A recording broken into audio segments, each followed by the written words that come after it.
Sir ಈಗ ಈ present rate ಇವತ್ತಿನ ಮನಿ ಮಾರ್ಕೆಟ್ಗೆ ಅಂದ್ರೆ 60 ರೂಪಾಯಿ ಪರ್ ಕೆಜಿ. 60 ರೂಪಾಯಿ ಟನ್ನಿಗೆ 60,000 ಸರ್. ಒಂದು ಟನ್ನಿಗೆ 60,000. ಈಗ ನಮಗೆ ಕಮ್ಮಿ ಅಂದ್ರೆ 30 ರೂಪಾಯಿ ಅಂಕರ ಮಾರುತ್ತೆ ಸರ್. ಟನ್ನಿಗೆ 30 ಸರ್. 4 ವರ್ಷದ ಗಿಡ ಸರಿಯಾಗಿ ಬಿಟ್ರೆ ಒಂದು ಗಿಡ ಎಷ್ಟು ಬೀಳ್ಬೋದು ಸರ್? ನನ್ನ ಅಂದಾಜು ಪ್ರಕಾರ ಸರ್ ಈಗ ಒಂದು ಗಿಡಕ್ಕೆ ಒಂದು ಈಗ ನೆಕ್ಸ್ಟ್ ಇದಕ್ಕೆ ಬಿಟ್ರೆ ನಾವು ಫ್ಲವರ್ಗೆ 120 ರಿಂದ 150 ಕೆಜಿ ಸರ್. ಬಟ್ ಇದನ್ನ ಬೆಳೆದಿದ್ದಾರೆ ಸರ್. ಇಲ್ಲಿ ಇದು ವೆರೈಟಿ ಬಂದ್ಬಿಟ್ಟು ಮಾಡ್ಲಾ ಅಂತೇಳಿ ಸರ್. ತಿರುಪತಿಯಲ್ಲಿ ತಂದಿದ್ದೀವಿ ಇದು 4 ವರ್ಷದಿಂದ. ಇವ್ ನಾಟಿ ಮಾಡಿ 4 ವರ್ಷ 3 ವರ್ಷ ಕಂಪ್ಲೀಟ್ ಆಯ್ತು. 4ನೇ ವರ್ಷ ಇವಾಗ ಆಗಸ್ಟಿಗೆ ಪೂರ್ಣಿಮೆ ಹೋದ್ರೆ ನೆಕ್ಸ್ಟ್ ಈ ಸೀಸನ್ಗೆ ಬರ್ತಾರೆ ಸರ್. ನಾವು ನೆಕ್ಸ್ಟ್ ಸಮ್ಮರ್ ಸೀಸನ್ಗೆ ಇದನ್ನ ಫ್ರೂಟ್ ಸೆಟ್ಟಿಂಗ್ ಮಾಡ್ತೀವಿ ನಾವು. ಸೀಸನ್ ಇದು ಸಮ್ಮರ್ ಟೈಮ್ ಬಂದ್ರೆ ಸೀಸನ್ ಸರ್. ಮೂಸಂಬೆ ಜ್ಯೂಸ್ಗೆ ಆಯ್ತು. ಈಗ ಸಮ್ಮರ್ ಟೈಮ್ನಾಗ ಮನೆಯಲ್ಲೇ ಜ್ಯೂಸ್ ಮಾಡಲಿ, ಹೊರಗಡೆ ಜ್ಯೂಸ್ ಮಾಡಲಿ, ಅವ್ರಿಗೆ ಬೇಕಾದ ರೀತಿ ಆಹಾರ ಸೇವನೆ ಹೆಂಗಿರ್ತೀರ ಆ ಥರ ಮಾರ್ಕೆಟಿಗೆ ಬಂದ್ರೆ ಮಾತ್ರ ನಮ್ಮ ಮಾರ್ಕೆಟ್ ಸರ್. ಈಗ ಅಂದ್ರೆ ಸರ್ ಏನಾಗುತ್ತೆ ಅಂದ್ರೆ ಎಲ್ಲ ಇಲ್ಲೇ ಬೆಳೆದು ಇಲ್ಲೇ ತಿನ್ಬೇಕಂದ್ರೆ ಆಗಲ್ಲ ಸರ್. ಎಷ್ಟಂತ ತಿಂತೀರಿ, ಎಷ್ಟು ಜನ ತಿಂತಾರೆ? ಕೆಲವೊಬ್ಬರಿಗೆ ಬೇಕಾಗತ್ತಾ, ಕೆಲವೊಬ್ರಿಗೆ ಬ್ಯಾಡ್ ಆಗತ್ತಾ, ಕೆಲವೊಬ್ರಿಗೆ ಹಣ್ಣು ಇಷ್ಟ ಇರಲ್ಲ. ಆಗಂಗಿಲ್ಲ ಸರ್. ಹೊರ ರಾಜ್ಯದಲ್ಲಿ ಯಾವ ರಾಜ್ಯದಲ್ಲಿ ಏನು ಫ್ರೂಟ್ಸ್ ಬೆಳೆಯಲ್ಲ ಆ ರಾಜ್ಯಕ್ಕೆ ನಾವು ಕಳಿಸಿದ್ರೆ ಮಾತ್ರ ನಮಗೆ ಒಂದು 4 ರೂಪಾಯಿ ಲಾಭ ಕಾಣ್ಬೋದು ಸರ್. ಸರ್ ಹೆಂಗೆ ಬೀಳ್ಬೋದು ಸರ್? ನಾವು ತಂದಾಗ 110 ರೂಪಾಯಿ ಒಂದು ಸಸಿ ಸರ್. ಒಂದು ಸಸಿ ವಿತ್ ವೆಹಿಕಲ್ ಚಾರ್ಜ್ ಸೇರಿ. ಹಿಂಗೂ 16 ಹಿಂಗೆ 16 ಸರ್. ಅಂದ್ರೆ ಈಗ 4 ವರ್ಷದ ಗಿಡ ಅಂದ್ರೆ ಇನ್ನೂ 2 ವರ್ಷ ಆದ್ರೆ ಗಿಡ ಕಳ್ಕೊಂಡ್ಬಿಡ್ತಾರೆ. ವರ್ಷ ಪೂರ್ಣಿಂಗ್ ಮಾಡ್ತಾ ಇರ್ತೀವಿ ಸರ್. ಅವ್ರು ಹೆಂಗೆ ಅಂದ್ರೆ ಸರ್, ಪ್ರತಿ ವರ್ಷನ ಪ್ರತಿಯೊಬ್ಬ ರೈತರಿಗೆ ಇಳುವರಿ ಕೊಡಲ್ಲ, ಪ್ರತಿಯೊಂದಕ್ಕೆ ಸಕ್ಸಸ್ ಮಾಡಲ್ಲ. ಹೆಂಗಂದ್ರೆ ನಾವು ರೈತರು ಎಲ್ಲರೂ ಮ್ಯಾಗ ಹೊಂಟ್ರಪ್ಪ ಅಂದ್ರೆ ಬೆಳೆಯರು ಯಾರೇ ಇಲ್ಲ. ನಾನು ಈ ವರ್ಷ ಸಕ್ಸಸ್ ಆದ್ನಪ್ಪ ಅಂದ್ರೆ ಇನ್ನೊಬ್ಬ ಕಾರಣ ಅಡ್ಡಾಡಿದ್ರಪ್ಪ ಅಂದ್ರೆ ನೆಕ್ಸ್ಟ್ ಬಂದು ಬಗ್ಗಕ್ಕಾಗಲ್ಲ ನನಗಿಲ್ಲಿ. ಆಗಲ್ಲ. ಎಸಿ ಕಾರ್ನಾಗ ಕುಂತಿರ್ತೀನಿ. ಅವ ಏನ್ ಮಾಡ್ತಾನೆ ದೇವ್ರು, ಮಗನೇ ಒಂದ್ ವರ್ಷ ಇನ್ನ ಒಂದ್ ವರ್ಷ ದುಡಿ ನೀವು ಒಳ್ಳೆ ಅಂತಾನ. ಒಂದ್ ವರ್ಷ ಅಷ್ಟೇ ಏನೋ ಮಾಡಿರ್ತೀವಿ, ಮಾಡ ನೀನು 2ನೇ ವರ್ಷ ಬೆಳಿಬೇಕ. ನೀನೆಲ್ಲ ಮ್ಯಾಕ್ ಹೋಗ್ಬಿಟ್ರಪ್ಪ ಅಂದ್ರೆ ಎಲ್ಲ ದೇಶಕ್ಕೆ ಅನ್ನ ಹಾಕಾರ ಯಾರು ಅಂತ ಕ್ವಶನ್ ಮಾಡ್ತಾನೆ ದೇವ್ರು. ದೇಶಕ್ಕೆ ಅನ್ನ ಹಾಕ ಯಾರು? ರೈತ. ಪ್ರತಿಯೊಬ್ಬರು ನೀವು ಗೌರ್ಮೆಂಟ್ ಯಾವ್ದೇ ಬರ್ಲಿ ಎಲ್ಲ ದೇಶದ ಬೆನ್ನೆಲುಬು ರೈತ ಅಂತಾರ. ಬಟ್ ಬೆನ್ನೆಲುಬಾಗಿ ಯಾರು ಇಲ್ಲಿವರೆಗೆ ನಿಂತಿಲ್ಲ. ಒಂದು ಬೆಂಬಲ ರೈತರಿಗೆ ಒಂದು ಬೆಂಬಲ ಬೆಲೆ ಕೊಟ್ಟಿಲ್ಲ. ಫ್ರೂಟ್ಸ್ನಾಗ ಆಯ್ತು, ಕಾಳು ಕಡೆಗಾಯ್ತು, ಯಾವುದೇ ರೀತಿ ದವಸ ಧಾನ್ಯಗಳ ಯಾವ್ದು ಬೆಂಬಲ ಬೆಲೆ ಕೊಡಲ್ಲ. ಕೊಡ್ತಾರ ಲಾಸ್ಟ್ ಕೊಡ್ತಾರ. ಯಾರೊಬ್ರಿಗೆ ರೈತ ಸಿಗುತ್ತೆ, ಒಬ್ರಿಗೆ ಸಿಗಲ್ಲ. ಹೇಳಿದ್ವಿ ಲೇಬರ್ ಮ್ಯಾಗ ಮಾತಾಡಿದ್ವಿ ಅಂದ್ರೆ ಆಗಲ್ಲ ಸರ್. ನಮ್ಮ ಶ್ರಮ ಇರ್ಬೇಕು ಸರ್. ರೈತನ ಶ್ರಮ ಇದ್ರ ಮ್ಯಾಗ ಇತ್ತಪ್ಪ ಅಂದ್ರೆ ಫೇಲ್ ಆಗನ್ನ ಮಾತು ಇಲ್ಲೇ ಇಲ್ಲ ಸರ್. ರೈತರು ಏನ್ ಮಾಡ್ತೀವಿ ಅಂದ್ರೆ ನಾವು ಅದ್ರ ಬಗ್ಗೆ ಕಾಳಜಿ ಮಾಡ್ತೀವಿ, ಖರ್ಚು ಮಾಡ್ತೀವಿ, ಎಲ್ಲ ಮಾಡ್ತೀವಿ. ಸ್ವಲ್ಪ ನಿರ್ಲಕ್ಷ್ಯ ಹೊಂದಿದೆ ಮಾತ್ರ ಲಾಭ ತೆಗಿಯಕ್ಕಾಗಲ್ಲ ಸರ್. 1 ಎಕರೆಗೆ 1 ಲಕ್ಷ ಖರ್ಚು ಬರುತ್ತೆ. 1 ಎಕರೆಗೆ 1 ಲಕ್ಷ. ನಮಸ್ಕಾರ, ಮಂಜುನಾಥ್ ಕರಡೆ ಅಂತೇಳಿ. ನಮ್ದು ಊರು ಬಂದ್ಬಿಟ್ಟು ಕುಕನಪಳ್ಳಿ. ಸರ್ ಮೂಸಂಬಿ ಇದು ಬಂದ್ಬಿಟ್ಟು 4 ವರ್ಷ ಐತೆ ಸರ್. 4ನೇ ವರ್ಷ ಕ್ರಾಪ್ ಇದು. ನೀವು ನೋಡ್ತಾ ಇರಬಹುದು. ನಾವು ಇನ್ನ ಇದನ್ನ ಹಣ್ಣಿಗೆ ಅಂತೇನೆ ಬಿಟ್ಟಿಲ್ಲ, ನ್ಯಾಚುರಲ್ ಆಗಿ ಬಂದಿದ್ದು ಇದೆಲ್ಲ ಸರ್. ನಿನ್ನ ಹಣ್ಣಿಗೆ ಬಿಟ್ಟಿಲ್ಲ? ಇನ್ನ ಬಿಟ್ಟಿಲ್ಲ ಸರ್, ಹಣ್ಣಿಗೆ ಬಿಟ್ಟಿಲ್ಲ. ಈ ಆಗಸ್ಟ್ಗೆ ಹೋಗ್ತೀವಿ ಸರ್. ಆಗಸ್ಟ್ಗೆ ಪೂರ್ಣಿಂಗ್ ಮಾಡಿ ಇದೆಲ್ಲ ಕಲ್ಟಿವೇಶನ್ ಮಾಡ್ಕೊಂಡು ಪೂರ್ಣಿಂಗ್ ಮಾಡ್ಕೊಂಡು ಇದೆಲ್ಲ ಏನ್ ಪರಿಸ್ಥಿತಿ ನೀರೆಲ್ಲ ಕಟಾವ್ ಮಾಡಿ ಡ್ರೈ ಮಾಡಿ ಇದು ಫ್ಲವರ್ಗೆ ಹೋಗ್ತೀವಿ ಸರ್. ಇದು ನಮಗ ನೈಸರ್ಗಿಕವಾಗಿ ನ್ಯಾಚುರಲ್ ಆಗಿ ಬಂದಿದೆ ಸರ್. ಇದು ನೋಡ್ತಾ ಇರಬಹುದು. ಒಂದು ಗೊಂಚಲಲ್ಲಿ 4 ರಿಂದ 6 ಹಿಂಗೆಲ್ಲ ಕಾಣ್ತಾ ಇದ್ದೇವೆ. ಹೌದು ಸರ್. ಇದು ನ್ಯಾಚುರಲ್ ಆಗೇ ಬಂದದ್ದು. ಹಿಂಗಂದ್ರೆ ಸ್ವಲ್ಪ ನಾವು ಅದ್ರ ಬಗ್ಗೆ ಆಸಕ್ತಿ ತಗೊಂಡು ಮಾಡಿದ್ರಪ್ಪ ಒಳ್ಳೇದೇ ಸರ್. ಸರ್ ಮೂಸಂಬಿ ಇದು ನಮ್ಮ ಕಲ್ಯಾಣ ಕರ್ನಾಟಕದಲ್ಲಿ ಬೆಳೆಯುವಂತ ಬೆಳೆನ ಸರ್. ಬೆಳೆದಿಲ್ಲ ಅಂತ ಹೇಳಿ ಸರ್, ಬೆಳಿಬೇಕಂತ ಟ್ರೈ ಮಾಡಿ ಹಾಕಿವಿ ಸರ್. ನಾವು ಹೆಂಗಿರ್ಬೇಕಂತ ಚಾಲೆಂಜ್ ಆಯ್ತಾ ಹೋಗಿ ಸರ್. ಪ್ರತಿಯೊಂದು ಕೃಷಿಯಲ್ಲಿ ಮಾಡಿದ್ದನ್ನೇ ಮಾಡಿ ಸಾಧನೆ ಮಾಡೋದು ದೊಡ್ಡ ಸಾಧನೆ ಅಲ್ಲ ಸರ್. ಮಾಡಲಾರದನ್ನ ಮಾಡಿ ಸಾಧನೆ ಮಾಡಿದ್ರಪ್ಪ ನಾನು ಮಾಡೀನಿ ಏನು ನನಗೆ ಗೊತ್ತಾಗಿರ್ಬೇಕು ಸರ್. ಅದು ಜನಕ್ಕೆ ರೈತರಿಗೆ ಮಾದರಿ ಆಗಿರ್ಬೇಕು ಸರ್. ಬಟ್ ಇದನ್ನ ಬೆಳೆದಿದ್ದಾರೆ ಸರ್. ಇಲ್ಲಿ ಇದು ವೆರೈಟಿ ಬಂದ್ಬಿಟ್ಟು ಮಾಡ್ಲಾ ಅಂತೇಳಿ ಸರ್. ತಿರುಪತಿಯಲ್ಲಿ ತಂದಿದ್ದೀವಿ ಇದು 4 ವರ್ಷದಿಂದ. ಇವ್ ನಾಟಿ ಮಾಡಿ 4 ವರ್ಷ 3 ವರ್ಷ ಕಂಪ್ಲೀಟ್ ಆಯ್ತು. 4ನೇ ವರ್ಷ ಇವಾಗ ಆಗಸ್ಟಿಗೆ ಪೂರ್ಣಿಮೆ ಹೋದ್ರೆ ನೆಕ್ಸ್ಟ್ ಈ ಸೀಸನ್ಗೆ ಬರ್ತಾರೆ ಸರ್. ನಾವು ನೆಕ್ಸ್ಟ್ ಸಮ್ಮರ್ ಸೀಸನ್ಗೆ ಇದನ್ನ ಫ್ರೂಟ್ ಸೆಟ್ಟಿಂಗ್ ಮಾಡ್ತೀವಿ ನಾವು. ಈಗ ಇದೇನು ಸುಮಾರು 1,2400 ಪ್ಲಾಂಟ್ಸ್ ಅದು ಸರ್. 2,400 12 ಎಕರೆ ಏರಿಯಾ ಇದು. ಅದರಲ್ಲಿ ಈ ತರ ಎಲ್ಲ ಗಿಡ ಚೆನ್ನಾಗಿ ಬಂದ ಸರ್. ಈಗ ನೋಡ್ತಾ ಇದ್ರಲ್ಲ, ಯಾವ ಗಿಡನೂ ಕುಂಠಿತವಾಗಿಲ್ಲ ಸರ್. ಸರ್ ಗಿಡದಿಂದ ಗಿಡ ಸಾಲಿಂದ ಸಾರಿಗೆ 16 ಸರ್. ಗಿಡದಿಂದ ಗಿಡಕ್ಕೂ 16. ಹಿಂಗೂ 16 ಹಿಂಗೆ 16 ಸರ್. ಅಂದ್ರೆ ಈಗ 4 ವರ್ಷದ ಗಿಡ ಅಂದ್ರೆ ಇನ್ನೂ 2 ವರ್ಷ ಆದ್ರೆ ಗಿಡ ಕಳ್ಕೊಂಡ್ಬಿಡ್ತಾರೆ. ವರ್ಷ ಪೂರ್ಣಿಂಗ್ ಮಾಡ್ತಾ ಇರ್ತೀವಿ ಸರ್. ವರ್ಷ ಪೂರ್ಣಿಂಗ್ ಮಾಡಿ ಅದನ್ನ ಏನಿರ್ತ ಅದ್ರ ಪ್ರೊಸೀಜರ್ ಪ್ರಕಾರ ಯಾವ ತರ ಏನು ಸ್ಪ್ರೇ ಕೊಡ್ಬೇಕು, ಯಾವ ತರ ಎಣ್ಣೆ ಗಿಣ್ಣಿ ಇದು ಗೊಬ್ಬರ ಯಾವ ತರ ಹಾಕ್ಯಬೇಕು, ಆ ತರ ಎಲ್ಲ ಮಾಡ್ಕೊಂತ ಹೋಗ್ತಾ ಇರ್ತೀವಿ ಸರ್. ಸರ್ ಇವು ಸಸಿ ತಂದು ಆಂಧ್ರದಿಂದ ಸರ್ ಹೆಂಗ್ ಬೀಳ್ಬೋದು ಸರ್? ನಾವು ತಂದಾಗ 110 ರೂಪಾಯಿ ಒಂದು ಸಸಿ ಸರ್. ಒಂದು ಸಸಿ ವಿತ್ ವೆಹಿಕಲ್ ಚಾರ್ಜ್ ಸೇರಿ ಹಾಂ 110 ರೂಪಾಯಿ. ನಮ್ಮ ತೋಟಕ್ಕೆ ಬಂದು ಬೀಳಕ್ಕೆ 110. ಹಾಂ ಇದೆಲ್ಲ ನಾವು ಫಸ್ಟ್ನೇ ವರ್ಷ ಎಲ್ಲ ಅಂದ್ರೆ ಒಂದು 7 ರಿಂದ 8 ಲಕ್ಷ ಖರ್ಚು ಮಾಡಿದೀವಿ ಸರ್. ಹ್ಮ್ ಫಸ್ಟ್ ವರ್ಷ ಅಗಿ ಹಚ್ಚಕ್ಕಷ್ಟೇ. ಹ್ಮ್. ಈ 4 ವರ್ಷ ಅಂದ್ರೆ ಸುಮಾರು ಒಂದು 20-25 ಲಕ್ಷ ಖರ್ಚು ಮಾಡಿ ಸರ್ ಇದಕ್ಕೆ. ಹಾಂ ಸರ್ 4 ವರ್ಷದಲ್ಲಿ ವರ್ಷ ಒಂದು 5 ರಿಂದ 6 ಲಕ್ಷ ಎವರೇಜ್ ಹಿಡಿದ್ರೆ ಹ್ಮ್. ಒಂದು 20-25 ಲಕ್ಷ, ಇಲ್ಲಿವರೆಗೆ ಒಂದು 3 ಲಕ್ಷ ಖರ್ಚು ಮಾಡಿ ಸರ್. ಖರ್ಚು ಸರ್. ಖರ್ಚು ಸರ್ ಹ್ಮ್ ಬರೀ ಇದರದಷ್ಟು ಸರ್. ಹಂಗಂದ್ರ 1 ಎಕರೆಗೆ 1 ಲಕ್ಷ ಖರ್ಚು ಬರುತ್ತೆ. 1 ಎಕರೆ 1 ಲಕ್ಷ ಆರಾಮ ಸರ್. ನಾಟಿ ಮಾಡೋದಾಗಿರ್ಬೋದು. ಹಾಂ ಹೌದಲ್ಲ ಸರ್? ಹಾಂ ಸರ್. ಸರ್ ಈಗ 4 ವರ್ಷ ಆಯ್ತು, ಫಸಲ್ ಬಂತು ಸರ್. ಇಲ್ಲ ಇನ್ಮ್ಯಾಗ ಫಸಲ್ ತಗೊಂಡು ಸರ್. ಇನ್ಮೇಲೆ ಸರ್? ಇನ್ಮ್ಯಾಗ ಸರ್. ಈಗ ಆಗಸ್ಟಿಗೆ ಹೋಗ್ತಾ ಇದ್ದೀವಿ ಸರ್. ಹಾಂ ಆಗಸ್ಟಿಗೆ ಪೂರ್ಣಿಂಗ್ ಮಾಡಿಸಿ ಫುಲ್ ಸೆಟ್ಟಿಂಗ್ ಹೋಗ್ತಾ ಇದ್ದೀವಿ. ಹಾಂ ಇನ್ಮ್ಯಾಗ ಫಸಲ್ ತಗೋತೀವಿ. ಒಟ್ಟು ನೆಕ್ಸ್ಟ್ ಸಮ್ಮರ್ ಟೈಮ್ ಬರಂಗೆ ಹಾಂ ಸೀಸನ್.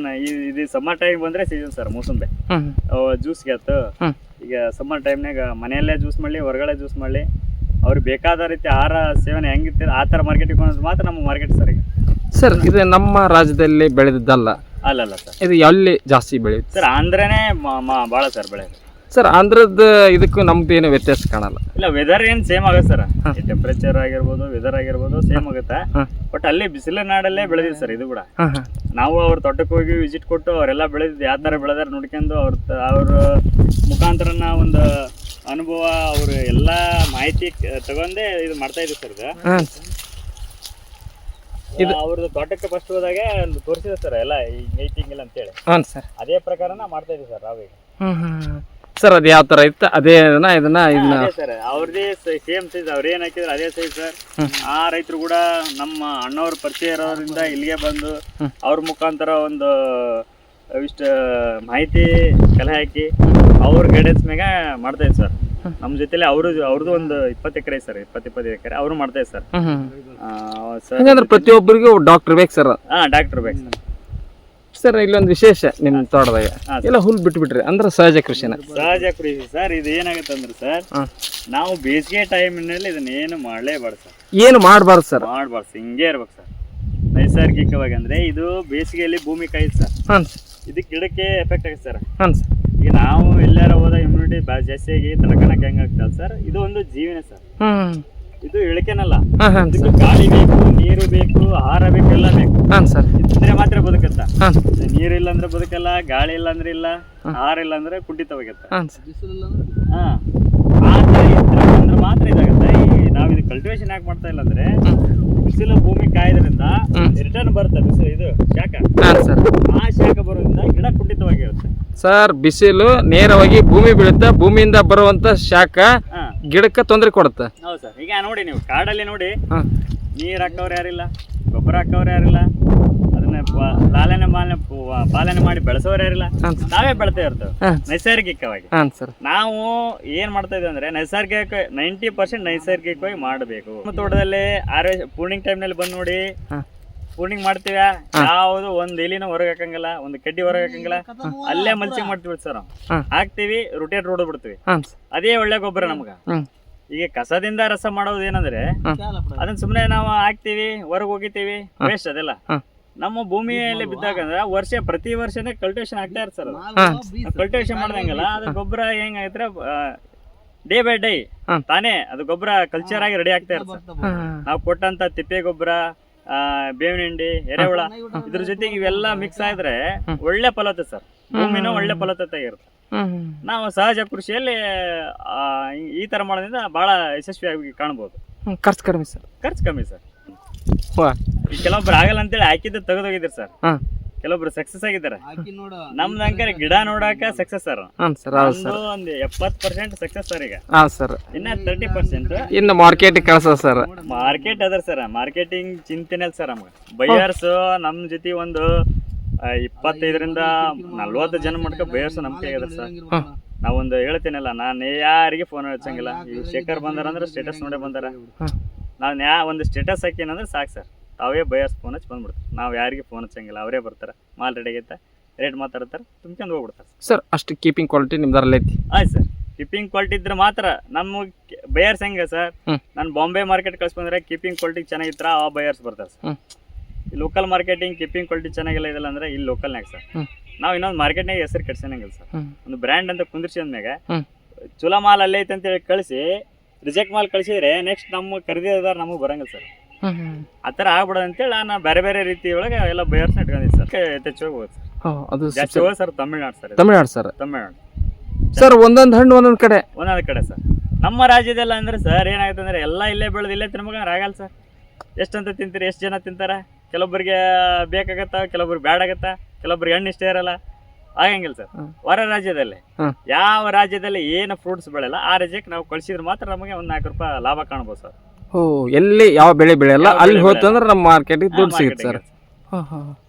ಸರ್ ಈಗ ನಮ್ಮ ರಾಜ್ಯದಾಗ ಅಂದ್ರೆ ಸದ್ಯ ಅಂದ್ರೆ ಮೋಸಂಬಿಗೆ ತಮಿಳ್ನಾಡು ಸರ್. ತಮಿಳ್ನಾಡು, ಚೆನ್ನೈ, ಬಾಂಬೆ ಅದರ ಸರ್ ಎಲ್ಲ ಕಡೆ ಯಥೇಚ್ಛ ಹೋಗೋದು ತಮಿಳ್ನಾಡು ಸರ್. ಬಳಿಕ ಜಾಸ್ತಿ ಆಗೋದು ಅಲ್ಲಿ ಸರ್. ಸರ್ ಇವೆಲ್ಲ ಗಿಡ ಐತ್ರಿ, ಸಸಿ ಹಚ್ಚಿದ್ರಿ ಸರ್. ಹಚ್ಚಬೇಕಾದಾಗ ಯಾವ ಇದನ್ನ ಇದು ಮಾಡ್ಕೊಂತೀರಿ ಸರ್? ಆಮೇಲೆ ಸ್ಪ್ರೇಗೆ ಯಾವ ಥರ ಬಳಸ್ಕೊಂಡ್ರಿ ಸರ್? ಸರ್ ಸ್ಪ್ರೇ ಏನು ಸರ್, 1 ವರ್ಷ ಏನು ಸ್ಪ್ರೇನ ಕೊಟ್ಟಿಲ್ಲ ಇಲ್ಲಿವರೆಗೆ. ಸ್ಪ್ರೇ ನೋಡ್ತಾ ಇರ್ಬೋದು ನೀವು, ಯಾವ ಸ್ಪ್ರೇ ಏನಿಲ್ಲ ಸರ್, ಎಲ್ಲ zero sir. Zero sir. Spray ಅಂದರೆ ಅದಕ್ಕೆ ಏನಂತ ಕೆಲವೊಂದಿಷ್ಟು ನಾವು ಆರ್ಗ್ಯಾನಿಕ್ ಒಳಗೆ ಮಾಡ್ತಾ ಇರ್ತೀವಿ ಸರ್. ಜೀವಾಮೃತ ಇರೋದು, ಗೋನಂದ ಜಲ, ತಿಪ್ಪೆ ಗೊಬ್ಬರದಿಂದ ಎರೆಹುಳ ಅವೆಲ್ಲ ನಾವೇನು ಮಾಡಿದ್ರೆ ಒಂದು 70% 80% ಅದನ್ನೇ ಮಾಡ್ತಾ ಇರ್ತೀವಿ ಸರ್. ಆ ಥರ ಇದು ಮಾಡ್ತಾ ಇದ್ದೀವಿ ಸರ್. ಈಗ ಫಸ್ಟ್ಗೆ ಇದು ನಾಟಿ ಮಾಡ್ಬೇಕಾದ್ರೆ ಕೆಳಗೆಲ್ಲ ಗುಂಡಿ ಹೊಡಿತೀವಿ ಸರ್, 2x2. ಅದ್ರೊಳಗೆ ತೆಗ್ಗೆ ಒಳಗೆಲ್ಲ ತಿಪ್ಪೆ ಗೊಬ್ಬರ, ಹಂಗೆ ಸೊಪ್ಪು ಹಾಕಿ ಮ್ಯಾಗ ಬೇವಿನ ಹಿಂಡಿ ಹಾಕಿ ನೀಟಾಗಿ ಅರ್ಧ ಲೆವೆಲ್ ಮಾಡಿಬಿಡ್ತೀವಿ ಸರ್.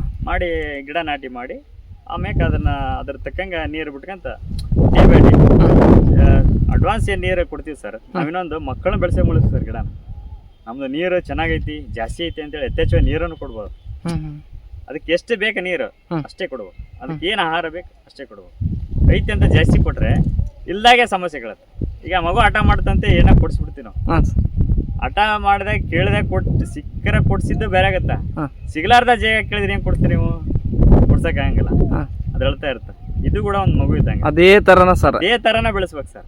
ನಾವು ನೀರ್ ಐತೆ ಅಂತ ಅತಿ ಹೆಚ್ಚಿಗೆ ಕೊಡ್ಬಾರ್ದು, ಇಲ್ಲ ಅಂತೇಳಿ ಅತಿ ಕಮ್ಮಿನ ಮಾಡ್ದು. ಒಂದೇ ಮ್ಯಾನೇಜ್ಮೆಂಟ್ ನೀರಿಂದ ಸಮತೋಲನ ಮಾಡಿದ್ರಪ್ಪ ಅಂದ್ರ ಒಳ್ಳೆ ಲಾಭ ತೆಗಿಬೋದು ಸರ್. ಒಳ್ಳೆ ಲಾಭ ತೆಗಿಬೋದು ಸರ್. ಕೃಷಿಯಲ್ಲಿ ನಾವು ಅವಾಗೆಲ್ಲ ಅಜ್ಜನವರ ಕಾಲದಾಗ, ನಮ್ಮ ತಂದೆಯವರ ಕಾಲದಾಗ ಏನ್ ಮಾಡ್ತಿದ್ವಿ ಸರ್, ಹರಿ ನೀರಾವರಿ ಪದ್ಧತಿ. ಅದಕ್ಕೆ ಅವಾಗ ಸಿಸ್ಟಮ್ ಈ ತರ ಇದ್ದಿಲ್ಲ, ಅದು ಬೇರೆನಿತ್ತು, ಮಾಡ್ತಾ ಇದ್ವಿ. ಅದನ್ನ ನಾವು ಕೂಡ ಮಾಡಿದೇವೆ. ಬಟ್ ಇವಾಗೆಲ್ಲ ಡ್ರಿಪ್ ಸಿಸ್ಟಮ್. ಇದು ಏನ ಸರ್, ಈ ಲೆಟರ್ ಒಳಗೆ ಅಲ್ಲಿ ನಮ್ದೊಂದು ಬಾವಿ ಇದೆ. ಎಟ್ ಎ ಟೈಮ್ ನೀರು ಒಮ್ಮಗಲೇ ಹೋಗುತ್ತೆ ಸರ್. ಒಂದ್ ಹತ್ರ ಎಲ್ಲಲ್ಲೇ ಹೋಗುತ್ತೆ ಒಂದೇ ಸರ್. ಅಲ್ಲೇ ಆಪರೇಟಿಂಗ್ ಸರ್ ಎಲ್ಲ. ನಮಗೆ ಮೇನ್ ವಾಲ್ ಅಲ್ಲೇ ಸರ್ ಆಪರೇಟಿಂಗ್. ಗೇಟ್ ವಾಲ್ ಎಲ್ಲ ಅಲ್ಲೇ ಕೂಡ್ಸ್ಕೊಂಡಿದೀವಿ. ನಮ್ಗೆ ಇದಕ್ಕೆ ಬೇಡ ಅಂದ್ರೆ ನೀರು ಆ ಕಡೆ ಇಟ್ಟಿರ್ತೀವಿ, ಆ ಕಡೆ ಬೇಡ ಅಂದ್ರೆ ಈ ಕಡೆ ಇರ್ತೀವಿ ಸರ್. ಮೋಸಂಬಿಗೆ ಸರ್ ನೀರು ಭಾಳ ಬೇಕಾ? ನೀರು ಬೇಕು ಸರ್. ನೀರು ಬೇಕು ಸರ್. ಬಟ್ ಯಥೇಚ್ಛವಾಗಿ ಕೊಡ್ಬೇಡ ಸರ್. ಬೇಕು ಅತಿ ಹೆಚ್ಚಾಗ್ಬಾರ್ದು. ಈಗ ರೆಸ್ಟ್ ಬೀಳ್ ಸರ್. ಮಳೆಗಾಲದಾಗ ಯಾವುದೇ ನೀರು ಈಗ ಡ್ರಿಪ್ ಇಲ್ಲ ಸರ್. ನೀವು ನೋಡ್ತಾ ಇರ್ಬೋದು. ಹೌದು ಸರ್, ಎಲ್ಲ ಬಂದೈತೆ ಸರ್. ನೀರು ಬಂದೈತೆ ಸರ್. ಮಳೆಗಾಲದಾಗ ಒಟ್ಟ ನೀರು ಕೊಡಂಗ ಸರ್. ರೆಸ್ಟ್ ಸರ್ ಅದು. ಈಗ ಏನಾಯ್ತು ಸರ್, ಇದ್ರಾಗ ವೈಟ್ ರೂಟ್ಸ್ ಅಂತ ಬರುತ್ತೆ. ಆ ರೂಟ್ ಬೆಳವಣಿಗೆ ಆಗ್ಬೇಕಂದ್ರೆ ನೀರು ಗ್ಯಾಪ್ ಮಾಡ್ತಾ ಕೊಡ್ಬೇಕು. ನಾವೇನ್ ಮಾಡ್ತೀವಿ, ಗಿಡ ಎಲ್ಲಿ ಮ್ಯಾಗ ಬಡೈತಂದ್ರ ಬಿಸಿಲಾಗ ಬಾಡಿದ್ ನೋಡ್ಬಿಡ ಸರ್. ಅದು ಸಾಯಂಕಾಲ ಟೈಮ್ ಗಿಡ ಬಡೈತಿ, ಬೆಳಗಿನ ಟೈಮ್ ಗಿಡ ಬಡೈತಿ ಅಂದ್ರೆ ಮಾತ್ರ ಗಿಡಕ್ಕೆ ನೀರು ಕೇಳಿಸ್ತಾರ. ನಾವು ಬಿಸಿಲಾಗ ಗಿಡ ಬಡೈತಿ ಅಂತ ನೀರ್ ಕೊಟ್ರ ಅದು ನಮ್ಮ ತಪ್ಪು ಕಲ್ಪನೆ. ಇಲ್ಲ ಅರ್ಲಿ ಮಾರ್ಲಿಂಗ್ ಗಿಡ ಬಡೈತಿ, ನಮ್ಗೆ ಇಲ್ಲಿ ಪೂರ್ತಿ ಮುದುಡಾಯಿ ಕಾಣಕತೈತಿ, ಮುದುಡೈತಿ ಅಂದ್ರೆ ಮಾತ್ರ ನೀರ್ ಕೇಳಿಸ್ತಾರ. ಬಿಸಿಲಾಗ ಸೈಜ್ ಸರ್. ನಾವೆಲ್ಲ ಕಡೆ ಅಡ್ಡಾಡ್ ಬಂದ್ರಪ್ಪ ಮಕ್ಕ ಎಲ್ಲ ಸೊಪ್ಪಾಗಿರ್ತಾನ. ಸ್ವಲ್ಪ ನೆಳ ಕುಂತರ ಫ್ಯಾನಿಂಗ್ ಗಳಿಗೆ ಅಲ್ಲಿ ಎಸಿ ಗಿಸಿ ಕೂತ್ರೆ ಬೇರೆ ನೀರು ಮತ್ತೆ ನ್ಯಾಚುರಲ್ ಆಗ್ಬಿಡುತ್ತೆ ಹಾಗಾಗಿ ಸರ್. ಇದೊಂದು ಜೀವನೇ ಸರ್, ನಿರ್ಜೀವನ. ಈಗ ಏನಾಗುತ್ತಂದ್ರೆ ಅದು ಮಾತಾಡಕ್ ಬರಲ್ಲ, ನಾವು ಮಾತಾಡ್ತಿರ್ತೀವಿ ಅಷ್ಟೇ. ಅದನ್ನ ನಾವು ಅರ್ಥ ಮಾಡ್ಕೋಬೇಕು. ದಿನ ಅದ್ರ ಜೊತೆ ಮಾತಾಡ್ಬೇಕು ಸರ್. ನಾವು ಏನಾಯ್ತಂದ್ರೆ ಲಾಲನೆ ಪಾಲನೆ ಮಾಡೋದಲ್ಲ, ದಿನ ಒಂದ್ ರೌಂಡ್ ಆಗ್ತಾ ಇರ್ತೀವಿ, ಅಡ್ಡಾಡ್ತಾ ಇರ್ತೀವಲ್ಲ, ನೋಡ್ತೀವಿ ನಾವು. ಹಾಗೆ ಒಂದೇ ದಿನ ಒಂದೇ ರೂಟ್ ಇಡಲ್ಲ. ನಾನು ತೋಟಕ್ಕೆ ಬಂದಿದ್ರೆ ಒಂದ್ ಟೈಮ್ ಹಂಗ್ ಬಂದ್ರೆ ಒಂದ್ ಟೈಮ್ ಹಿಂಗ್ ಬರ್ತೀನಿ, ಒಂದ್ ಟೈಮ್ ಬರ್ತೀನಿ, ಒಂದ್ ಟೈಮ್ ನಡಕ್ ಬರ್ತೀನಿ. ಬಂದ್ರೆ ಯಾವ ಗಿಡ ಏನಂತ ಗೊತ್ತಾಗ್ಬಿಡುತ್ತೆ. ಯಾವ್ದೋ ಒಂದೆಲ್ಲ ಕಾಣುತ್ತೆ ಏನಂತಂದ್ರೆ ಅದಕ್ಕೆ ಅವ ನೋಡಿ ಅದ್ರ ಬಗ್ಗೆ ಬಂದು ನೋಡ್ತೀವಿ. ಏನ್ ನೀರ್ ಸಲ್ಟೇಜ್ ಐತಾ, ಹಿಂಗ್ ಗಿಡ ಏನಾರ ಆಗೈತಾ, ಯಾವ್ದಾರ ಹುಳ ಮೇ ಆಗತ್ತ, ಆ ಅಬ್ಸರ್ವೇಷನ್ ನೋಡಿ ಅದಕ್ಕೆ ಏನ್ ಟ್ರೀಟ್ಮೆಂಟ್ ಮಾಡಿ ಆಮ್ಯಾಗ ಮಾಡ್ತೀವಿ. ಅಂದ್ರೆ ಸರ್ ಅದ್ ನಾವೆಲ್ಲ ಅಬ್ಸರ್ವೇಷನ್ ಮಾಡಿದ್ರೆ ನಾವು ಸಕ್ಸಸ್ ಆಗುತ್ತೆ ಸರ್ ಖುಷಿಯಲ್ಲಿ.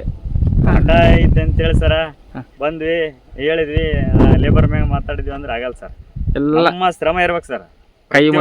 ರೈತನ ಶ್ರಮ ಇದ್ರ ಮ್ಯಾಗ ಇತ್ತಪ್ಪ ಅಂದ್ರೆ ಫೇಲ್ ಆಗನ್ನ ಮಾತಿಲ್ಲೇ ಇಲ್ಲ ಸರ್. ರೈತರು ಏನ್ ಮಾಡ್ತೀವಿ ಅಂದ್ರೆ ನಾವು ಅದ್ರ ಬಗ್ಗೆ ಕಾಳಜಿ ಮಾಡ್ತೀವಿ, ಖರ್ಚು ಮಾಡ್ತೀವಿ, ಎಲ್ಲ ಮಾಡ್ತೀವಿ. ಸ್ವಲ್ಪ ನಿರ್ಲಕ್ಷ್ಯ ಹೊಂದಿದೆ ಮಾತ್ರ ಲಾಭ ತೆಗಿಯಕ್ಕಾಗಲ್ಲ ಸರ್. ಲಕ್ಷ್ಯ ಇರ್ಬೇಕು ಸರ್ ತೋಟದ ಮ್ಯಾಗ ಸರ್. ಹಂಗಂದ್ರೆ ನೀವು ಹೇಳೋದೇನಂದ್ರೆ ಹಣ್ಣಿ ಬಂದಾಗ ಇರ್ಬೋದು, ಹೂವಿ ಬಂದಾಗ ಇರ್ಬೋದು, ನಾವು ಜವಾಬ್ದಾರಿ ತಗೋಬೇಕು. ನೇರಳೆ ನೋಡಿದ್ರಿಲ್ಲ ನೀವು ಹ್ಞೂ ಅದಕ್ಕೆ ಎಷ್ಟು ಎಫೆಕ್ಟ್ ಹಾಕಿರ್ತೀವಿ ಅಂದ್ರೆ ಅವು ಡೇ ಬೈ ಡೇ ಅದನ್ನು ಅದ್ರ ಏನು ಮಾಡಬೇಕು ಏನಿಲ್ಲ ಎಲ್ಲ ನೋಡ್ತಾ ಇರ್ತೀವಿ. ಪ್ರೊಸೀಜಿಂಗ್ ಬೇರೆನೇ ಇರುತ್ತೆ ಸರ್. ಈಗ ಇದು ಫ್ಲವರ್ ಬಿಟ್ಟಪ್ಪ ಅಂದ್ರೆ ನೀರು ಯಥೇಚ್ಛ ಒಮ್ಮಗಲೇ ಕೊಡಂಗಿಲ್ಲ ಅವು. ಹ್ಞೂ ಅದು ಇಷ್ಟೇ ತಾಸು ಕೊಡ್ಬೇಕು ಹಿಂಗೆ ಕೊಡ್ಬೇಕು ಅಂತೇಳಿ ಒಂದು ಟೈಮಿಂಗು ಒಂದು ಲಿಮಿಟ್ ಮಾಡಿರ್ತೀವಿ ಸರ್. ಹ್ಞೂ ಅಷ್ಟೇ ಕೊಡ್ತೀವಿ ಅದಕ್ಕೆ. ಅಂದ್ರೆ ಮಾತ್ರ ನಮಗೆ ಸಸ್ಯ ಬೆಳವಣಿಗೆ ಸ್ವಲ್ಪ ಸ್ಟಾಪ್ ಆಗಿ ಹೂವಿನ ಬೆಳವಣಿಗೆ ಮತ್ತು ಫಲವತ್ತತೆ ಜಾಸ್ತಿ ಕೊಡ್ತಾರೆ. ಸರ್ ಇದು ಹೆಂಗೆ ಕೆ ಜಿ ಕೊಡ್ಬೋದು ನೀವು?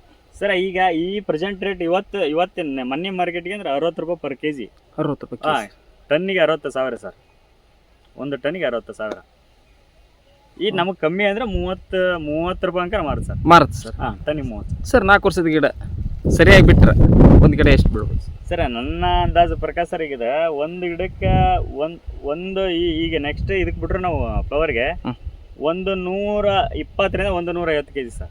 150 ಕೆಜಿ ಬಟ್ ನಾನು ನೆಕ್ಸ್ಟ್ ಬಿಡ ಸರ್ 80 100 ಕೆಜಿ ಅಷ್ಟೇ ಸರ್ ಈ ಗಿಡಕ್ಕೆ. ಅಂದ್ರೆ ಗಿಡ ಬೆಳೆಸ್ಬೇಕು ಸರ್ ನಾವು. ಬರೀ ಲಾಭ ನೋಡಿದ್ರೆ ನಾವು ಮತ್ತೆ ಗಿಡ ಈಗ ಸ್ಟೆಮ್ ಐತಲ್ಲ ಸರ್, ಈ ತರ ಎಲ್ಲ ದಪ್ಪ ಬರೋದು ಸರ್ ನಮಗೆ. ಈ 4 ವರ್ಷದ ಗಿಡ ಅಂದ್ರೆ ಸರ್, ಈ ಮೋಸಂಬಿ ಇಲ್ಲೇ ಬಂದಿದೆ ಸರ್. 4 ವರ್ಷ ಆಂಧ್ರದಾರೆ ಬೆಳೆಸ್ತೀವಿ ಸರ್ ನಾವು. ನೋಡಿ ತೋಟದಾಗ 14 ವರ್ಷದ ಗಿಡ ಹೆಂಗಿದ್ವು ಸರ್, ಇದಕ್ಕೆ ಸ್ವಲ್ಪ ಚೆನ್ನಾಗಿದೆ ಸರ್. ಅದು 14 ವರ್ಷದ ಗಿಡ ಸರ್. ಹಾ ಸರ್, ಇದಕ್ಕೆ ಸ್ವಲ್ಪ. ಇದು 4 ವರ್ಷದ ಗಿಡ ಸರ್. ಹಾ ಸರ್, 4 ವರ್ಷ ಸರ್ ಗಿಡ ಇದು. ಸರ್ ಹಂಗಂದ್ರೆ ಅವ್ರಿಗಿಂತ ನಾವೇ ಸಕ್ಸಸ್ ಅಲ್ಲ. ನನ್ನಂತ ಸಕ್ಸಸ್ ಅಲ್ಲ ಸರ್. ನಮ್ಮ ಭೂಮಿಗೆ ಕೆಲವೊಂದು ಭೂಮಿನ ನೋಡ್ಬೇಕಾಗ್ತದೆ ಸರ್. ಭೂಮಿ ಮೇಲೆನ ಅವಲಂಬನೆ ಆಗಿರ್ತಲ್ಲ. ಒಂದು ನಮ್ಮ ಭೂಮಿ ಚೆನ್ನಾಗಿರುತ್ತಾ, ಸ್ವಲ್ಪ ಅವ್ರದೇನ ಕೊಟ್ಟಿದ್ದ ಇರುತ್ತಾ ಸರ್. ನೀ ಭೂಮಿ ಅಂದ್ರೆ ನಮ್ಮ ಕೆಂಪು ಭೂಮಿ ಅದು ಬೆಸ್ಟ್. ಕಪ್ಪು ಭೂಮಿ ಅದ ಸರ್, ಒಳ್ಳೆ ಭೂಮಿ ಸರ್ ಅದಕ್ಕೆ. ಕಪ್ಪು ಭೂಮಿ, ಈ ರೆಡ್ ಸಾಯಿಲ್ ಸರ್. ಏನೈತೆ ಸರ್, ಕಪ್ಪು ಭೂಮಿಗೆ ನೀರು ಸ್ವಲ್ಪ ಮ್ಯಾನೇಜ್ಮೆಂಟ್ ಮಾಡ್ಕೊಂಡ್ರೆ ಕರೆಕ್ಟ್ ಆಗುತ್ತೆ ಸರ್. ಬಟ್ ಸಕ್ಸಸ್ ಆದ್ರೆ ಬಹಳ ಕಷ್ಟ ಸರ್ ಕಪ್ಪು ಈ ಮೋಸಂಬಿ ಸ್ಪೆಷಲ್. ಅಂದ್ರೆ ನೀರು ಜಾಸ್ತಿ ನೀರು ಆಗ್ಬಿಡ್ ಸರ್ ಇದಕ್ಕೆ. ಹಂಗಾಗಿ ಕೆಂಪು ಭೂಮಿ ಕರೆಕ್ಟ್. Correct sir. ನೀರು ಹಿಡಿತ ಬಂದ್ ಸರ್ ಇದು ಡೈಬಾಕ್ ಬಂದ್ ಸರ್. ಇದು ಏನ್ ಸರ್ ಗಿಡ ಏನೈತೆ ಅಂದ್ರೆ ಸೇಮ್ ದಾಳಂಬ್ರಿ ಸಿಸ್ಟಮ್ ಸರ್. ದಾಳಂಬ್ರಿನ ಸರ್ ಇದು. ನೀರು ಜಾಸ್ತಿ ಇದ್ರೆ ಡೈಬಾಕ್, ನೀರು ಕಮ್ಮಿ ಅಂತೇನ ಇಲ್ಲ ಸರ್. ಮ್ಯಾನೇಜ್ಮೆಂಟ್ ಮಾಡ್ತಿದ್ವಿ. ನೀರು ಜಾಸ್ತಿ ಅಂದ್ರೆ ಡೈಬಾಕ್ ಬಂದ್ಬಿಡು ಸರ್. ಈ ಯಥೇಚ್ಛ ಮಳೆಗಾಲ ಆತ ಬಂದ್ ಸರ್, ಎಲ್ಲ ನೀರು ನಿಲ್ಲಕ್ಕೆ ಎಲ್ಲಿ ತೊಡೆದ ಬಿಡೋದು ಸರ್. ಬಸ್ಸಿಗಾಲ ಮಾಡ್ಲೇಬೇಕು ಸರ್. ಕೆಳಗೆ ಹಿಂಗ್ ಹೋಗ್ತಾ ಇರ್ ಸರ್ ನೀರು ಹೋಗ್ಲೇಬೇಕು, ಬಸ್ಸಿಗಾಲ ಮಾಡ್ಬೇಕಾಗುತ್ತೆ ಸರ್. ಹಂಗಾಗಿ ನಾವು ಹಿಂಗ್ ಸಾಲ್ ಮಾಡ್ಕೊಂಡಿವಿ, ಹೋಗ್ಬಿಡ್ ಸರ್ ನೀರು. ಅಂದ್ರೆ ಸರ್ ಅದ ನಾವು ನೀರು ಇಲ್ಲಾರಂಗ್ ನೋಡ್ಕೋಬೇಕು ಸರ್ ಟೋಟಲ್ ಆಗಿ. ಸರ್ ಮಡಿ ಮಾಡೋ ಅಗತ್ಯ ಇಲ್ಲ ಇದನ್ನ? ಇಲ್ಲ, ಮಡಿ ಏನಿಲ್ಲ ಸರ್. ಮಡಿ ಇಲ್ಲ, ಏನಿಲ್ಲ, ಬೆಡ್ ಇಲ್ಲ. ಆರಾಮ್ ಸರ್. ನಮ್ ಕಲ್ಟಿವೇಶನ್ಗೆ ಅನುಕೂಲ, ಆಮೇಲೆ ಹಾರ್ವೆಸ್ಟಿಂಗಿಗೆ ಅನುಕೂಲ, ಕೂಣಿಂಗಿಗೆ ಅನುಕೂಲ. ಆರಾಮ್ ಇರುತ್ತೆ. 2023 ಪಪ್ಪ ಹಾಕಿ ಸರ್. ಒಳ್ಳೆ ಇಳುವರಿ ಬಂತು. ಬಟ್ ನಮಗೆ ಅದ ವರ್ಣನ ಆರ್ಭಟದಿಂದ ಸ್ವಲ್ಪ ಲಾಸ್ ಅದು. ಹೆಂಗಂದ್ರೆ ರೇಟ್ ಚೆನ್ನಾಗಿ ಸಿಕ್ತೆ. ಹೈಯೆಸ್ಟ್ ರೇಟ್ ಸರ್ 38 ರೂಪಾಯಿ ಹೈಯೆಸ್ಟ್. ಪಪ್ಪಾಯಲ್ಲಿ ನಾನು ಸುಮಾರು ಒಂದು 5 ಬಾರಿ ಪಪ್ಪಾಯಿ ಬೆಳೆದ್ರೆ ಹೈಯೆಸ್ಟ್ ರೇಟ್ ಪಪ್ಪಾಯಿ. ಇದರಲ್ಲಂದ್ರೆ ಇದು ಹೈಯೆಸ್ಟ್ ಸರ್. ಬಟ್ ಅವಾಗ ಏನಾಯ್ತು, ಮುಂಗಾರು ಮಳೆ ಬಂದು ಪಪ್ಪಾಯಿ ಎಲ್ಲ ಬಿದ್ದುಬಿಟ್ಟಿತ್ತು. ಆದ್ರೂ ಅದನ್ನ ಬಿಡಲಾರ್ದೆ ಒಂದೊಂದು ಗಿಡಕ್ಕೆ ನೀಟಾಗಿ ಬಡ್ಡಿಗೆಲ್ಲ ಮಣ್ಣು ಹಾಕಿ ಅದು ಮಾಡಿದ್ರು. ಮಾಡಿದ್ರೆ ಸುಮಾರು ಖರ್ಚು ಎಕರೆಗೆ 1 ಲಕ್ಷ ಮಾಡಿದ್ರೆ 12 ಎಕರೆಗೆ 12 ಲಕ್ಷ ಖರ್ಚು ಮಾಡಿದ್ವಿ. ಸುಮಾರು 14-15 ಲಕ್ಷ ಆಯ್ತು ಖರ್ಚು ತೆಗೆದು 2 ಲಕ್ಷ ಲಾಭ ಕೊಟ್ಟು. ಅವತ್ತೇನ್ರ ಅದೃಷ್ಟ ಇದ್ದಿದ್ದಪ್ಪ ಅಂದ್ರೆ ದೊಡ್ಡ ಲಾಟ್ರಿ ಸರ್. ಕೋಟಿಗಟ್ಟಲೆ ತೆಗಿದ್ವಿ. 38 ರೂಪಾಯಿ ರೇಟ್ ಸರ್. ಒಂದೊಂದು ಟಾರಸ್ ಗಾಡಿ 2 ಬಾಂಬೆ ಕಟ್ಟಿಂಗ್ ಕೊಟ್ಟಿದ್ದು ನಾನು. ಇವರು ಹೆಂಗಂದ್ರೆ ಸರ್, ಪ್ರತಿ ವರ್ಷನೂ ಪ್ರತಿಯೊಬ್ಬ ರೈತರಿಗೆ ಇಳುವರಿ ಕೊಡಲ್ಲ, ಪ್ರತಿಯೊಂದಕ್ಕೆ ಸಕ್ಸಸ್ ಮಾಡಲ್ಲ. ಹೆಂಗಂದ್ರೆ ನಾವು ರೈತರು ಎಲ್ಲರೂ ಮ್ಯಾಗ ಹೊಂಟ್ರಪ್ಪ ಅಂದ್ರೆ ಬೆಳೆಯರು ಯಾರೇ ಇಲ್ಲ. ನಾನು ಈ ವರ್ಷ ಸಕ್ಸಸ್ ಆದ್ನಪ್ಪ ಅಂದ್ರೆ ಇನ್ನೊಂದು ಕಾರ್ನ ಅಡ್ಡಾಡಿದ್ರಪ್ಪ ಅಂದ್ರೆ ನೆಕ್ಸ್ಟ್ ಬಂದು ಬಗ್ಗಕ್ಕಾಗಲ್ಲ ನನಗಿಲ್ಲಿ. ಆಗಲ್ಲ. AC ಕಾರ್ನಾಗ ಕುಂತಿರ್ತೀನಿ. ಯಾವ ಏನ್ ಮಾಡ್ತಾನೆ ದೇವ್ರು, ಮಗನೇ 1 ವರ್ಷ ಇನ್ನ 1 ವರ್ಷ ದುಡಿ ನೀವು ಒಳ್ಳೆ ಅಂತಾನ. 1 ವರ್ಷ ಅಷ್ಟೇ ಏನೋ ಮಾಡಿರ್ತೀವಿ, ಮಾಡ ನೀನು 2ನೇ ವರ್ಷ ಬೆಳಿಬೇಕು. ನೀನೆಲ್ಲ ಮ್ಯಾಕ್ ಹೋಗ್ಬಿಟ್ರಪ್ಪ ಅಂದ್ರೆ ಎಲ್ಲ ದೇಶಕ್ಕೆ ಕನ್ನ ಹಾಕಾರ ಯಾರಂತ ಕ್ವಶನ್ ಮಾಡ್ತಾನೆ ದೇವ್ರು. ದೇಶಕ್ಕೆ ಕನ್ನ ಹಾಕವ್ಯಾರು ರೈತ. ಪ್ರತಿಯೊಬ್ಬರು ನೀವು ಗೌರ್ಮೆಂಟ್ ಯಾವ್ದೇ ಬರ್ಲಿ ಎಲ್ಲ ದೇಶದ ಬೆನ್ನೆಲುಬು ರೈತ ಅಂತಾರ. ಬಟ್ ಬೆನ್ನೆಲುಬಾಗಿ ಯಾರು ಇಲ್ಲಿವರೆಗೆ ನಿಂತಿಲ್ಲ. ಒಂದು ಬೆಂಬಲ ರೈತರಿಗೆ ಒಂದು ಬೆಂಬಲ ಬೆಲೆ ಕೊಟ್ಟಿಲ್ಲ. ಫ್ರೂಟ್ಸ್ನಾಗ ಆಯ್ತು, ಕಾಳು ಕಡೆಗಾಯ್ತು, ಯಾವುದೇ ರೀತಿ ದವಸ ಧಾನ್ಯಗಳ ಯಾವುದೇ ಬೆಂಬಲ ಬೆಲೆ ಕೊಟ್ಟಿಲ್ಲ. ಕೊಡ್ತಾರಲ್ಲ ಅಷ್ಟು ಕೊಡ್ತಾರ. ಯಾರೊಬ್ಬರು ರೈತ ಸಿಗುತ್ತೆ, ಒಬ್ಬರು ಸಿಗಲ್ಲ. ಸರ್ಕಾರ ಯಾವುದೇ ಬರಲಿ ಸರ್, ಸರ್ಕಾರದಲ್ಲಿ ಒಂದು ಮನವಿ ಏನಂದ್ರೆ ಯಾವುದೇ ಸರ್ಕಾರ ಬರಲಿ ರೈತರಿಗೆ ಒಳ್ಳೆ ಬೆಂಬಲ ಬೆಲೆ ಕೊಟ್ಬಿಟ್ರಪ್ಪ ಅಂದ್ರೆ ರೈತ ಇಡೀ ಸರ್ಕಾರನೇ ನಡೆಸೋ ಕೆಪಾಸಿಟಿ ರೈತಿಗೆ ಐತಿ. ನಾನು ಇದೊಂದು ಮಾತು ಬರೆದು ಕೊಡ್ತೀನಿ. ಬೇಕಾದ್ರೆ ಯಾರೇ ಬರಲಿ ರೈತರಿಗೆ ಒಳ್ಳೆ ಬೆಂಬಲ ಬೆಲೆ ಕೊಟ್ಟು ಒಳ್ಳೆ ರೀತಿ ನಡೆಸ್ಕೊಂಡ್ರಪ್ಪ ಅಂದ್ರೆ ಇಡೀ ಗೌರ್ಮೆಂಟ ರೈತ ನಡೆಸ್ತದೆ ಸರ್. ಇದು ಅಕ್ಷರ ಸಹ ಸತ್ಯ. ಇದು ನನ್ನ 15 ವರ್ಷ ಅನುಭವದಲ್ಲಿ ಹೇಳ್ತಾ ಇದ್ದೀನಿ ನಾನು. ರೈತರು ಏನರ ಒಗ್ಗಟ್ಟಾಗಿ ನಿಂತು ಎಲ್ಲ ನೀಟಾಗಿ ಬೆಳೆ ಬೆಳೆದು ಒಂದು ಬೆಂಬಲ ಬೆಲೆ ನಿಗದಿತ ಬೆಲೆ ಮಾಡಿ ಮಾರ್ಕೆಟಿಂಗ್ ಮಾಡಕತ್ತರ ರೈತರ ಮುಂದೆ ಯಾವನೆಲ್ಲ ಸರ್, ಎಲ್ಲವನ್ನ ರೈತರ ಕಾಲಿ ಕೆಳಗೆ ಇರ್ಬೇಕು. ರೈತ ದೇಶದ ಬೆಲೆ ಅಂತ ಏನು ಹೇಳ್ತಾರಲ್ಲ, ಅದನ್ನೇನಾರ ಪಾಲನೆ ಮಾಡಿದ್ರಪ್ಪ ಅಂದ್ರೆ ಎಲ್ಲರೂ ಎಕ್ಸಲೆಂಟ್ ಸರ್. ಎಲ್ಲ ರೈತರನ್ನ ಒಳ್ಳೆ ರೈತರ. ನಾವು ಏನು ಮಾಡ್ತೀವಿ ಸರ್, ವರ್ಷಗಟ್ಟಲೆ ಬೆಳೆದಿರ್ತೀವಿ, ಒಂದು ನಿಗದಿತ ಬೆಲೆ ಸಿಗಲ್ಲ, ಹೇಳ್ದಂಗೆ ರೇಟ್ ಕೊಟ್ಬಿಡ್ತೀವಿ. ಅಲ್ಲಿ ಬೇಜಾರಾಗಿ ಮನುಷ್ಯನ ಏನು ಮಾಡಿದ್ರೆ ಅಷ್ಟಲ್ಲಪ್ಪ ಅನ್ನೋ ಲೆಕ್ಕಕ್ಕೆ ರೈತ ಅಲ್ಲಿ ಕುಗ್ಗೋಗ್ಬಿಡ್ತಾನೆ ಸರ್. ಏನು ಮಾಡ್ತೀರ ಅವಾಗ? ಅವೆಲ್ಲ ರೈತ ಸೈಲೆಂಟ್ ಆಗ್ಬಿಡ್ತಾನೆ. ಹಾಂ, ಇವಾಗ ಬಂದಂಥ ಫಲಕ್ಕೆ ಒಳ್ಳೆ ಬೆಲೆ ಸಿಕ್ಕರಪ್ಪ ಅಂದ್ರೆ ರೈತರು ಏನು ಮಾಡ್ತಾನ, ಇನ್ನೂ ಇಷ್ಟು ಇನ್ವೆಸ್ಟ್ಮೆಂಟ್ ಆಗ್ತಾನ, ಇನ್ನಿಷ್ಟು ಅಲ್ಲ ಆದಾಯ ತೆಗಿತಾನ, ಮತ್ತೆ ಅದಕ್ಕಿಂತ ಡಬಲ್ ಮಾಡ್ತಾನ. 10 ಎಕರೆ 20 ಎಕರೆ ಮಾಡ್ತಾನ. ಈ 20 ಎಕರೆ ಮಾಡಿದೆ ಒಳ್ಳೆ ತೆಕ್ಕರಿಗೆ ಬಂದ್ರಪ್ಪ ಮೈನಸ್ ಆಗಿಬಿಡ್ತಾನೆ ರೈತ. ಎಲ್ಲಿ ಬೆಳಿತಾರೆ ಅವಾಗ? ಆಗಂಗಿಲ್ಲ. ಅದೇ ಸಮಸ್ಯೆ ರೈತರಿಗೆ. ಅದು ಯಾವುದೇ ರೀತಿ ಏನಾಗಲಿ, ಗೌರ್ಮೆಂಟ್ ಯಾವುದೇ ಇರಲಿ, ಅವ್ರಿಗೊಂದು ಮನವಿ ಏನಪ್ಪ ಅಂದ್ರೆ ರೈತರಿಗೆ ಒಳ್ಳೆ ಬೆಂಬಲ ಕೊಟ್ರೆ ಅದರಂತ ಯಾರ ಮತ್ತೆ ಲೈಫ್ ಲಾಂಗ್ ಮನೆಯಲ್ಲ ಮುಖ್ಯಮಂತ್ರಿ, ಪ್ರೆಸೆಂಟ್ ಯಾವ ಮುಖ್ಯಮಂತ್ರಿ ಅದು ಇರ್ತಾರ, ಪೂಜೆ ಮಾಡ್ತಾರೆ ಸರ್. ನಾನೇ ನಮ್ಮಲ್ಲಿ ಫೋಟೋ ಹಾಕ್ತೇನೆ. ರೈತ ಹಂಗೆ ಆ ಮುಖ್ಯಮಂತ್ರಿ ಏನಾಗ ಮಾಡಿದ್ರೆ ನಾನೇ ನಮ್ಮಲ್ಲಿ ಫೋಟೋ ಇರುತ್ತೆ. ಈಗ ಒಂದು ಶಾಪಲ್ಲಿ ಹೋದ್ರಪ್ಪ ಒಂದು ಚಪ್ಪಲಿಗೆ ಒಂದು ನಿಗದಿತ ಬೆಲೆ ಐತಿ.